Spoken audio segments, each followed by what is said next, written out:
अस्सलाम वालेकुम नाजरीन, उम्मीद है आपको हमारी वीडियोस पसंद आती होंगी। बर वक्त वीडियोस देखने के लिए सब्सक्रिप्शन के बटन को प्रेस करें और बेल आइकन को दबाना मत भूलें। आइए चलते हैं अपने बकिया हिस्से की तरफ।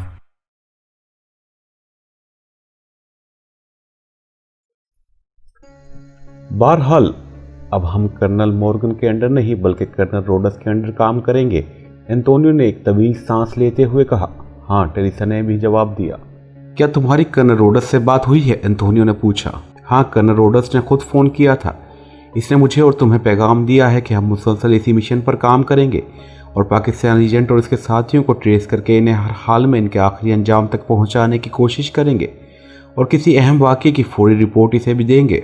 एजेंसी का कोई चीफ भी हो, हमें इसके अहकामात पर अमल करना है और बस। एंटोनियो ने सर झटक कर कहा। हाँ, मेरा भी यही ख्याल है, टेरेसा ने कहा। तो फिर अब बताओ क्या करना है? एंटोनियो ने कहा। किस सिलसिले में क्या करना है? टेरेसा ने पूछा। पाकिस्तानी एजेंट और उसके साथियों के पीछे जजीरा स्टाम्बर जाना है या नहीं? एंटोनियो ने कहा। क्यों नहीं जाना, अभी चलो फौरन, टेरेसा ने कहा। तो एंटोनियो ने इस बात पर सर हिला दिया और फिर वो उठे और तेज तेज चलते हुए दरवाजे से बाहर निकलते चले गए। थोड़ी देर में वो एक तेज रफ्तार हेलीकॉप्टर पर सवार स्टाम्बर जजीरे की तरफ उड़े जा रहे थे। तकरीबन 2 घंटे के सफ़र के बाद वो जजीरे के करीब पहुंच गए। रास्ते में तो हमें कोई लॉन्च दिखाई नहीं दी जो जजीरा स्टाम्बर की तरफ जा रही हो। क्या नाम बताया था तुमने इस लॉन्च का? टेरेसा ने हैरत भरे लहजे में कहा। ब्लैक फेरी, एंटोनियो ने जवाब दिया। हो ना हो, मुझे तो कहीं नजर नहीं आई है ब्लैक फेरी, टेरेसा ने मुंह बनाकर कहा। हाँ, मैं भी हैरान हूँ। बहरहाल हमें जजीरे पर उतरने से पहले जजीरे के तरफ का एक राउंड लगा लेना चाहिए। हो सकता है वो लोग डायरेक्ट और सीधे रास्ते से आने के बजाय अकबी रास्ते से इस तरफ आ रहे हों। एंटोनियो ने हेलीकॉप्टर के पायलट से जजीरे के तरफ चक्कर लगाने का कहा तो इसने इस बात में सर हिला दी और फिर वो जजीरे के किनारों पर चक्कर लगाने लगे। वो रही लॉन्च, वो देखो। अचानक एंटोनियो ने जजीरे के अक्स में साहिल पर एक लॉन्च को देखकर चीखते हुए कहा तो टेरेसा भी चौंक कर नीचे देखने लगी। फिर इसकी नजरें लॉन्च पर जम गई। इसने फौरन साइड पर पड़ी हुई दूरबीन उठाई और उसे आंखों पर लगाकर लॉन्च देखने लगी। हाँ, ये ब्लैक फेरी ही है, टेरेसा ने जवाब दिया। तो ये लोग इस रास्ते से यहाँ पहुंचे हैं, एंटोनियो ने होंठ भींचते हुए कहा। लगता ऐसा ही है, हेलीकॉप्टर नीचे ले चलो, एंटोनियो ने कहा। नहीं, नीचे जाने की ज़रूरत नहीं है, वो लोग लॉन्च में नहीं है, वे यहाँ यकीन जजीरे पर गए होंगे, टेरेसा ने कहा। तो फिर क्या करना है? एंटोनियो ने कहा। कर्नल मॉर्गन और कर्नल रोडस यहाँ से निकल चुके हैं, इसलिए पाकिस्तानी एजेंट और इसके साथियों के हाथ कुछ नहीं आएगा। वो लोग मायूस होकर वापस इसी लॉन्च में आएंगे। अभी इन्हें हमारी आमद का इल्म नहीं हुआ है। हम पहाड़ियों में हेलीकॉप्टर उतारते हैं और नीचे जाकर लॉन्च पर कब्जा कर लेते हैं। वो लोग जैसे ही लॉन्च में आएंगे हम इन पर फौरन हमला कर देंगे और इन्हें मार गिराएंगे, टेरेसा ने कहा। ये मुनासिब तजवीज़ है। फिर इसके कहने पर पायलट ने साहिल से कुछ फासले पर मौजूद दरख्तों के दरमियान मौजूद एक साफ जगह पर हेलीकॉप्टर लैंड करना शुरू कर दिया। तुम रुको, मैं जाकर लॉन्च का जायजा लेकर आता हूँ, एंटोनियो ने कहा। एंटोनियो तेजी से साहिल की तरफ दौड़ता चला गया जहाँ लॉन्च मौजूद थी। तकरीबन 15 मिनट बाद वो वापस आ गया। क्या हुआ? टेरेसा ने पूछा। लॉन्च में पायलट मौजूद है, इसका नाम क्रिस्ट है। मेरी इससे बात हुई है। मैंने इसे अपने बारे में बताकर इसे दौलत देने का वादा करके इसे अपने साथ मिला लिया है। अब वो हमारे काम करने पर आमादा हो गया है, एंटोनियो ने मुस्कुराते हुए कहा। काम क्या मतलब? टेरेसा ने पूछा। इन लोगों के पास खतरनाक असला है। अगर हमने इन पर हमला करने की कोशिश की तो वो जवाबी कार्रवाई कर सकते हैं और हो सकता है कि हम दोनों इनका मुकाबला ना कर सके। इसलिए मैंने क्रिस्ट को गैस गन दे दी है। मैंने इससे कहा है कि जैसे ही वो लोग वापस आएँ वो यकीनन आराम करने के लिए कैबिन में जाएंगे। जब वो कैबिन में जाएंगे तो क्रिस्ट दरवाज़ा खोलकर होल से गैस गन से कैबिन में गैस फायर कर देगा। ये सीलियम ट्रोक गैस है जिसे बेहद हल्की मिकदार में भी फायर किया जाए तो ये इंतहाई दूर असर होती है। एक बार ये गैस किसी के दिमाग तक पहुंच जाए तो फिर चाहे कोई लाख सांस रोक ले, इसे बेहोश होने से कोई नहीं बचा सकता। क्या तुम्हें यकीन है कि क्रिस्ट हमारा काम कर देगा? टेरेसा ने होंठ भींचते हुए कहा। मैंने इसे बताया है कि ये गैर मुल्की एजेंट है और अगर इसने हमारा साथ ना दिया तो इसे किसी भी वक्त और कहीं भी गोली मारी जा सकती है, एंटोनियो ने कहा। लेकिन पाकिस्तानी एजेंट और उसके साथी जब वापस आएंगे तो वो इसके चेहरे पर मौजूद खौफ के तासुरात देखकर चौंकना पड़ेंगे। क्या वो क्रिस्ट को ऐसी कार्रवाई करने का मौका देंगे? टेरेसा ने कहा। मैंने इसे अच्छी तरह से समझा दिया है कि वो अपने जज्बात पर काबू रखे और इन्हें खुद पर कोई शक न होने दे। मुझे यकीन है कि वो हमारे लिए कारआमद साबित होगा, एंटोनियो ने जवाब देते हुए कहा। लेकिन हमें इस बात का कैसे पता चलेगा कि इसने हमारा काम कर दिया है या नहीं? मैंने इसे फिक्स्ड फ्रिक्वेंसी ट्रांसमीटर दे दिया है। वही इन्हें बेहोश करते ही इस ट्रांसमीटर पर मुझे कॉशन दे देगा, एंटोनियो ने कहा। तो टेरेसा खामोश हो गई। फिर 1 घंटे बाद एंटोनियो को जेब में मौजूद ट्रांसमीटर से बीप की आवाज़ सुनाई दी तो वो चौंक पड़ा। इसने फ़ौरन जेब से एक जदीद साख्त का ट्रांसमीटर निकाला और इसका एक बटन प्रेस कर दिया। हेलो हेलो, क्रिस्ट बोल रहा हूँ, हेलो, ओवर। दूसरी तरफ से एक मर्दाना आवाज़ सुनाई दी तो एंटोनियो की आंखें चमक उठी। Yes Antonio, attending you, over, Antonio ने कहा। आपका काम हो गया है जनाब, दूसरी तरफ से क्रिस ने कहा। तो इसकी बात सुनकर ना सिर्फ एंटोनियो बल्कि टेरेसा भी उछल पड़ी। वेल डन, हम पहुंच रहे हैं ओवर एंड ऑल, एंटोनियो ने कहा और क्रिस ने ट्रांसमीटर ऑफ कर दिया। काम हो गया है, आओ, एंटोनियो ने कहा और फिर वो दोनों तेजी से साहिल पर मौजूद लॉन्च की तरफ दौड़ते चले गए, जिसमें पाकिस्तानी एजेंट और उसके साथियों को क्रिस ने गैस से बेहोश कर दिया था। ये एक वसी और अलीज हॉल कमरा था, जिसके वस्त में एक बड़ी सी मेज के गिर्द कर्नल रोडस और कर्नल मॉर्गन बैठे हुए थे। चीफ सेक्रेटरी के भेजे हुए हेलीकॉप्टर से वो वापस टोरंटो वाले हेडक्वार्टर पहुंच गए थे। कर्नल मॉर्गन ने हेडक्वार्टर का तमाम इंतजाम कर्नल रोडस के सुपुर्द कर दिया था और चूंकि चीफ सेक्रेटरी की तरफ से कर्नल रोडस को बतौर चीफ नामजदगी का बाज़ाब्ता ऐलान कर दिया गया था, इसलिए डार्क स्काई एजेंसी के हर सेक्शन और हर ग्रुप को भी इस बात से मुतल्ला कर दिया गया था। अब डार्क स्काई एजेंसी का नया चीफ कर्नल रोडस है। कर्नल रोडस कर्नल मॉर्गन को अपने साथ हेडक्वार्टर में ही रखना चाहता था। इसने कर्नल मॉर्गन से वादा किया था कि वो इसकी भी भरपूर अंदाज में हिफाजत करेगा और किसी भी सूरत में पाकिस्तानी एजेंट और इसके साथियों को हेडक्वार्टर के करीब भी न भटकने देगा। लेकिन चीफ सेक्रेटरी ने कर्नल रोडस की बात से सख्त इख्तलाफ किया था और कर्नल मॉर्गन को हुक्म दिया था कि वो फौरी तौर पर इस हेडक्वार्टर को छोड़कर किसी और जगह शिफ्ट हो जाए, वहाँ नए हेडक्वार्टर का सेटअप बना ले। चीफ सेक्रेटरी का हुक्म था, इसलिए कर्नल रोडस को इनकी बात माननी ही पड़ी थी। इसलिए वो कर्नल मॉर्गन को लेकर नराक के जनूब में मौजूद अपने एक पुराने हेडक्वार्टर पहुँच गया था। इसके हुक्म पर इसके साथियों ने इस जगह को साफ करके इसे हेडक्वार्टर की शक्ल देनी शुरू कर दी थी और ज़रूरी सामान भी पहुंचाना शुरू कर दिया था।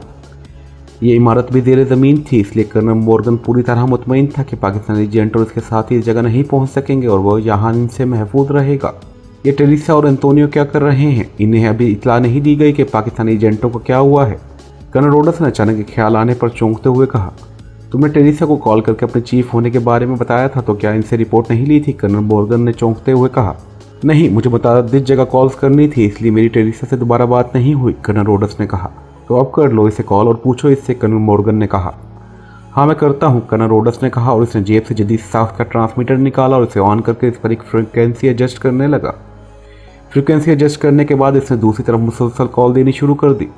Yes Teresa attending you over. चंद लम्हों बाद दूसरी तरफ से टेरेसा की मखसूस आवाज़ सुनाई दी, चीफ कर्नल रोडस बोल रहा हूँ, तुमने अभी तक पाकिस्तानी सीक्रेट सर्विस के बारे में कोई रिपोर्ट क्यों नहीं दी? ओवर। कर्नल रोडस ने तेज़ और कड़क लहजे में कहा, वो लोग इस वक्त मेरी तहवील में हैं। ओवर। दूसरी तरफ से टेरेसा ने जवाब दिया तो वो दोनों बेख्तियार चौंक पड़े। तुम्हारी तहवील में? क्या मतलब, तफसील बताओ। ओवर। कर्नल रोडस ने इंतहाई बेचैन से लहजे में कहा। दूसरी तरफ से टेरेसा ने इसे तफसील बतानी शुरू कर दी कि किस तरह एंटोनियो ने इनके बारे में पता लगाया था और वो किस तरह हेलीकॉप्टर में सवार होकर जजीरा स्टाम्बर पहुंचे थे, फिर इन्होंने इसके खिलाफ कार्रवाई की थी। वेरी गुड, अब वो कहाँ है? कर्नल रोडस ने मुसरत भरे लहजे में कहा, अब इन्हें हम अपने साथ नाराक ले आए हैं चीफ, वो इस वक्त हमारे सुप्रीम पॉइंट पर मौजूद हैं। ये 6 अफराद पर मुश्तमिल एक ग्रुप है जिसमें 4 मर्द और 2 औरतें शामिल हैं। ये सब बेहोश हैं और हमने इन्हें एक तहखाने में कैद कर रखा है। इन्हें हमने कुर्सियों पर बिठाकर रस्सियों से जकड़ दिया है। वो बदस्तूर बेहोश हैं और मेरे आदमी इनकी खसूसी निगरानी कर रहे हैं। मैं और एंटोनियो इन्हें हलाक करने जा रहे थे कि आपकी कॉल आ गई। ओवर। टेरेसा ने कहा, तुमने इनकी तलाशी तो ली होगी, इनसे कोई असलाह और दूसरा सामान तो नहीं मिला? कर्नल रोडस ने तेज लहजे में पूछा। जी हाँ, इनसे भारी मिकदार में असला मिला है चीफ, वो कर्नल मॉर्गन के खिलाफ कार्रवाई करना चाहते थे। टेरेसा ने जवाब दिया। तो फिर तुमने अभी तक इन्हें जिंदा क्यों रखा हुआ है? इन्हें गोली मारकर हलाक क्यों नहीं किया? कर्नल रोडस ने गुस्सीले लहजे में कहा, हम इन्हें लेकर अभी थोड़ी देर पहले वापस आए हैं चीफ। इन्हें बंधवाने के बाद हमने थोड़ी देर रेस्ट किया है और अब हम इनका खात्मा करने जा रहे थे कि आपकी कॉल आ गई। टेरेसा ने जवाब दिया। रुको, अभी इन्हें बेहोश रहने दो, मैं खुद वहां पहुंचकर इन्हें अपने हाथों से हलाक करूंगा। कर्नल रोडस ने कहा। यस चीफ, लेकिन इसके लिए आपको हमारे सुप्रीम पॉइंट पर तशरीफ लाना पड़ेगा। टेरेसा ने कहा। ठीक है, मैं वहां आ रहा हूं। Over and all. Colonel Rhodes ने कहा और फिर उसने ट्रांसमीटर ऑफ कर दिया। कर्नल मॉर्गन, आप भी साथ चलेंगे? कर्नल रोडस ने कहा तो कर्नल मॉर्गन में सर हिला दिया और वो दोनों एक साथ उठ खड़े हुए। अचानक मुझे एक जोरदार झटका सा लगा और इसके साथ ही मेरे जहन पर छाई हुई तारीकी छटने लगी। फिर आहिस्ता आहिस्ता मेरा शऊर जाग उठा। होश में आते ही बेहोश होने से पहले के मनादिर मेरे जहन में स्क्रीन पर उभरते चले आए। मैं अपने साथियों के साथ लॉन्च में वापस टोरंटो जा रहा था कि अचानक लॉन्च के कैबिन से मुझे तेज और इंतहाई नागवार बू का एहसास हुआ था। मैंने चीख कर अपने साथियों को सांस रोकने का कहा था और खुद भी सांस रोक लिया था, लेकिन सांस रोकने के बावजूद मेरा दिमाग जैसे जकड़ा सा गया था और फिर लाख कोशिश के बावजूद मैं अपने आप को बेहोश होने से ना बचा सका था। मैंने सर उठाकर इधर उधर देखा। मैंने अपने आप को एक काफ़ी बड़े हालनुमा कमरे में मौजूद पाया। मैं कुर्सी पर बैठा हुआ था, मेरा जिस्म मजबूत रस्सियों से जकड़ा हुआ था। इस बार मेरे पैरों को भी पायों के साथ रस्सी से बांध दिया गया था और इस बार मुझे इस कदर मजबूती से बांधा गया था कि मैं सिवाय अपने सर और गर्दन को हरकत देने के बाकी जिस्म को हरकत ही नहीं दे सकता था। मैंने दाएं तरफ देखा तो मुझे अपने बाकी साथी भी इसी तरह रस्सियों से जकड़े हुए दिखाई दिए। इन सबके जिस्म ढलके हुए थे और एक आदमी इस वक्त कैप्टन शकील के बाजू में इंजेक्शन लगा रहा था। हाल कमरे की दीवार पर कदीम दौर का नुमाइशी असला लटका हुआ था। बहैसियत मजमूई ये कमरा टॉर्चिंग हॉल दिखाई दे रहा था। सामने 2 कुर्सियां पड़ी हुई थी। इस हॉल का इकलौता फौलादी दरवाज़ा बंद था। हाल में मैं और मेरे साथियों के अलावा सिर्फ वो इंजेक्शन लगाने वाला था। इसके अलावा और कोई आदमी ना था और वो आदमी अब कैप्टन शकील के बाद जूलिया को इंजेक्शन लगाने में मसरूफ़ था। मैंने गौर से बंधी हुई रस्सियों की तरफ देखा और फिर मैंने रस्सी की गांठों को बगौर जायज़ा लिया। मुझे इस अंदाज में बांधा गया था कि मेरे पैर मामूली सी हरकत भी नहीं कर सकते थे। मैंने अपनी एड़ियाँ ऊपर उठाई तो मुझे बेहद तकलीफ हुई क्योंकि मजबूती से बंधी हुई रस्सियों ने मेरे जिस्म को मज़ीद जकड़ दिया था और रस्सी वाकई इस कदर टाइट थी कि मैं हरकत भी नहीं कर पा रहा था। इसके साथ ही मेरे जहन में एक धमाका सा हुआ। मुझे ख्याल आ गया था कि इस अंदाज में मजबूती से रस्सी क्यों बांधी गई है और इसमें भी एक कमज़ोरी होती है कि अगर जिस्म को मखसूस अंदाज में हिलाया जाए तो रस्सी की गिरफ्त कमज़ोर पड़ सकती है। मैंने गांठों को देख लिया था। अगर मैं मखसूस अंदाज में जिस्म को हरकत देकर कुर्सियों की गिरफ्त कमज़ोर कर देता तो गांठें आसानी से खुल सकती थी। चुनाचा मैंने जिस्म को निहायत आहिस्ता और गैर महसूस अंदाज में हरकत देनी शुरू कर दी। थोड़ी सी कोशिश के बाद ये देखकर मेरे चेहरे पर खुशी के तासुरात उभर आए कि न सिर्फ रस्सी बल्कि इसकी गांठों में भी हरकत पैदा होना शुरू हो गई थी। रस्सी को ढीला पड़ते देखकर मुझे यकीन हो गया था कि मैं खुद को इन रस्सियों से आज़ाद करा सकता हूँ। इसलिए मैंने अपनी जिद्दोजहद जारी रखी। फिर अचानक मुझे अपने अक में बंधे हुए हाथों की रस्सी इस हद तक ढीली होती महसूस हुई कि मैं आसानी से रस्सियों से अपने हाथ बाहर निकाल सकता था। यह एहसास हासिल होते ही मेरे लबों पर बेख्तियार इत्मीनान भरी मुस्कुराहट तेज हो गई क्योंकि रस्सी ढीली होने का मतलब था कि मेरी गांठ खुल गई है और मैं जब चाहता मामूली सी कोशिश से रिहाई हासिल कर सकता था। इंजेक्शन लगाने वाला अब सबसे आखिर में मौजूद तनवीर के बाजू में इंजेक्शन लगा रहा था जबकि बाकी लोग होश में आने की कैफियत से गुजर रहे थे, जबकि सफदर पूरी तरह होश में आ चुका था। मैंने जैसे ही सफदर की तरफ देखा, सफदर बेख्तियार मुस्कुरा दिया। मैंने रस्सी खोल ली है साहब, सफदर ने आहिस्ता से लेकिन मखसूस मकामी कोड में कहा तो मैं बेख्तियार चौंक पड़ा क्योंकि कोड भी मैंने ही सफदर को सिखाया था। खोल ली है? वो कैसे? ये तो बंधी हुई है, मैंने इसकी रस्सी की तरफ देखते हुए कहा। मैं काफ़ी देर से होश में हूँ और मैंने आपको कुर्सी पर मखसूस अंदाज में हरकत करते देख लिया था, इसलिए मैं समझ गया कि आप रस्सी को इस तरह मखसूस अंदाज में ढीला करके खोलने की कोशिश कर रहे हैं। मैंने भी इसी अंदाज में कोशिश करनी शुरू कर दी थी और नतीजे में मेरे दोनों हाथ आज़ाद हो गए हैं। अब बस एक झटके की ज़रूरत है, मेरे दोनों हाथ रस्सियों से आज़ाद हो जाएंगे। सफदर ने जवाब दिया तो बेख्तियार में एक तवील सांस लेकर रह गया। तमाम साथियों को इस तरीके के बारे में बताया जा सकता है, सबको एक ही अंदाज में बांधा गया है, मैंने मुस्कुराते हुए कहा। इस दौरान वो इंजेक्शन लगाने वाला मुड़कर दरवाजे की तरफ बढ़ता चला जा रहा था। इसने एक लम्हे के लिए मुड़कर मुझे और सफदर को बातें करते हुए देखा था, लेकिन वो हमसे कुछ कहे बगैर दरवाज़ा खोलकर बाहर चला गया। अब तक सिवाय तनवीर के बाकी सब होश में आ चुके थे। फिर तनवीर में होश में आ गया। मैंने सबसे मुखातिब होकर मखसूस कोड में इन रस्सियों की गांठें खोलने का तरीका बता दिया था, लेकिन साथ ही हिदायत भी कर दी कि जब तक मैं अपनी रस्सी न खोलूं कोई भी रस्सियों से आज़ाद ना हो।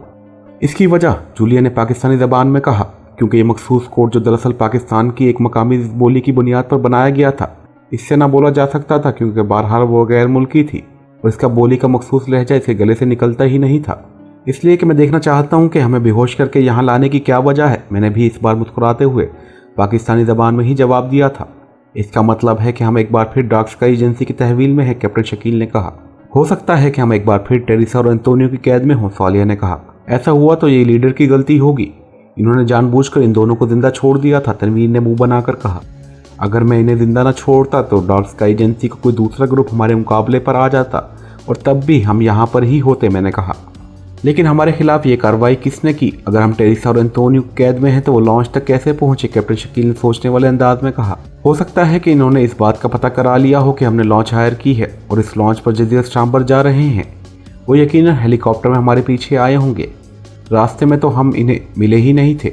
हेलीकॉप्टर पर इन्होंने जजीरे का राउंड लगाया होगा और फिर लॉन्च पर नजर पड़ते ही वो नीचे आ गए होंगे। इसके बाद जाहिर है इनके लिए क्रिस्ट पर काबू पाना क्या मुश्किल हो सकता है। क्रिस्ट को इन्होंने डराया, धमकाया और लालच दिया होगा और इसे कोई गैस कैप्सूल दे दिया होगा ताकि हम जैसे ही वापस आए वो हमें बेहोश कर दे, मैंने कहा। तुम इतने यकीन से कैसे कह सकते हो कि ऐसा ही हुआ होगा? जूलिया ने कहा। बाकी सब भी इसकी तरफ देखने लगे थे। मैंने जजीरे पर एक हेलीकॉप्टर मंडलाते देख लिया था जो काफ़ी बुलंदी पर था। हेलीकॉप्टर साहिल के इतराफ में जा रहा था, लेकिन इस वक्त मैंने इस पर तवज्जो नहीं दी थी, मैंने कहा। तवज्जो ना देना तुम्हारी गलती थी, अगर तुमने तवज्जो दी होती तो हम इस वक्त इस हाल में ना होते, जूलिया ने मुंह बनाकर कहा। अब क्या करूं, मेरी तवज्जो किसी और से हटे तो मैं कुछ और सोचूं, मैंने मुस्कुराते हुए कहा तो तनवीर और जूलिया के बाकी तमाम मुस्कुरा दिए। ये इन फजूल बातों का वक्त नहीं है, जूलिया ने गुर्राकर कहा। अरे क्या फजूल बातों का भी कोई वक्त होता है, मैंने कहा। प्लीज़ संजीदा रहो, हम इस वक्त दुश्मनों की कैद में हैं। अगर ये टेरेसा और एंटोनियो हैं तो फिर समझ लो इन्होंने आते ही हम पर फायर खोल देने हैं, जूलिया ने तेज़ लहजे में कहा। नहीं, अगर इन्होंने हमें हलाक करना ही होता तो हमें इस तरह बेहोश ना करते, मैंने कहा। क्या मतलब, जूलिया ने चौंक कर कहा। बाकी सब भी इसकी तरफ देखने लगे थे। हम सबको बाकायदा इंजेक्शन लगाकर होश में लाया गया है, हमें बेहोशी की हालत में गोलियां मारकर हलाक क्यों नहीं किया गया? इसका जवाब तो ये लोग ही बता सकते हैं जिनकी हम कैद में हैं, मैंने कहा। तो फिर क्या ये बेहतर नहीं है कि हम इनके आने से पहले आज़ाद हो जाएं, सफदर ने कहा। जब इसकी ज़रूरत पड़ेगी तो हम आज़ाद हो जाएंगे, मैंने जवाब दिया, और सफदर के साथ साथ दूसरे साथियों ने भी इस बात में सर हिला दिया। फिर इससे पहले कि हमारे दरमियान मजीद कोई बात होती है, अचानक दरवाज़ा खुला और यके बाद दिखरे 6 अफराद अंदर दाखिल हुए। इनमें 2 तो टेरेसा और एंटोनियो थे, 2 धेड़ उम्र और भारी जिस्म के इंसान थे, जबकि सबसे पीछे 2 मशीन गन बरदार इंसान खड़े थे। इनमें उधेड़ उम्र अफराद को देखकर मैं चौंक पड़ा, क्योंकि मैं इन्हें जानता था। ये कर्नल रोडस और कर्नल मॉर्गन थे। मशीन गनों से मुसल्ला आदमी दरवाजे के साइड में बड़े चौकन्ना अंदाज में खड़े हो गए, जबकि कर्नल रोडस और कर्नल मॉर्गन हमारे सामने कुर्सियों पर बैठ गए। एंटोनियो और टेरेसा हमारे दाएं बाएं खड़े हो गए। माशाल्लाह, मुझे अपनी अहमियत का आज एहसास हुआ है कि मेरे और मेरे साथियों के इस्तकबाल के लिए कर्नल रोडस और कर्नल मॉर्गन जैसे मोजिद आदमियों ने खुद यहाँ तशरीफ़ लाने की जहमत उठाई है, और साथ ही जनाब एंटोनियो और टेरेसा ने भी कदम रंजा फरमाए हैं। मैंने मुस्कुराते हुए कहा तो अपने असल लहजे और आवाज़ में बात की थी। सामने बैठे हुए तीनों अफराद के साथ साथ इनके अपने साथी भी हैरत से मुझे देखने लगे थे। वही जिसकी पूरी दुनिया में धूम मची है। मैं तुम्हारी आवाज़ पहचान ली है, कर्नल रोडस ने कहा। बड़े आदमी छोटों की आवाज़ से ही पहचानते हैं, शक्ल से नहीं जनाब, क्योंकि जाहिर है छोटे आदमी का चेहरा तो हमेशा तफक्कुरात और परेशानियों की वजह से बिगड़ा हुआ ही नजर आता है, और बिगड़े हुए चेहरों पर गौर करने के बड़े आदमियों के पास फुर्सत ही नहीं होती। मेरी ज़बान रवां हो गई थी। टेरेसा और एंटोनियो, मुझे खुशी है कि तुम दोनों ने एक बहुत बड़े कारनामे को सरअंजाम दिया है। तुम्हारा इस लीडर को इस तरह से बेबस करना वाकई बड़ा कारनामा है। गुड शो, कर्नल रोडस ने मुस्कुराते हुए टेरेसा और एंटोनियो से मुखातिब होकर कहा। इन दोनों के चेहरों पर भी मुसर्रत के तासुरात नमूदार हो गए, जैसे कर्नल रोडस की तारीफ इनके लिए किसी एजाज से कम ना हो। हमने इन्हें पकड़ने के लिए बेहद तगोदो की है। ये समझ रहे थे कि ये हमें तिगनी का नाच नचाते रहेंगे, लेकिन इन्हें हमारी सलाहियतों का इल्म नहीं है। इनका हमारे हाथों से बचना नामुमकिन था। अगर आपने यहाँ आकर इन्हें खुद अपने हाथों से गोलियां मारकर हलाक करने का नाहक कहा होता तो मैं और एंटोनियो अब तक इन्हें गोली मारकर इनकी लाशें बर्फ की भट्टी में जला चुके होते। मेरी इनसे तवील अरसे बाद मुलाकात हो रही है। मैं एक बार इस लीडर से बात करना चाहता था, इसलिए मैंने तुम्हें हुक्म दिया था कि इन्हें होश में लाओ, ताकि मरने से पहले इन्हें इस बात का पता चल सके कि इनकी मौत डार्क स्काई एजेंसी के मौजूदा चीफ कर्नल रोडस के हाथों हो रही है।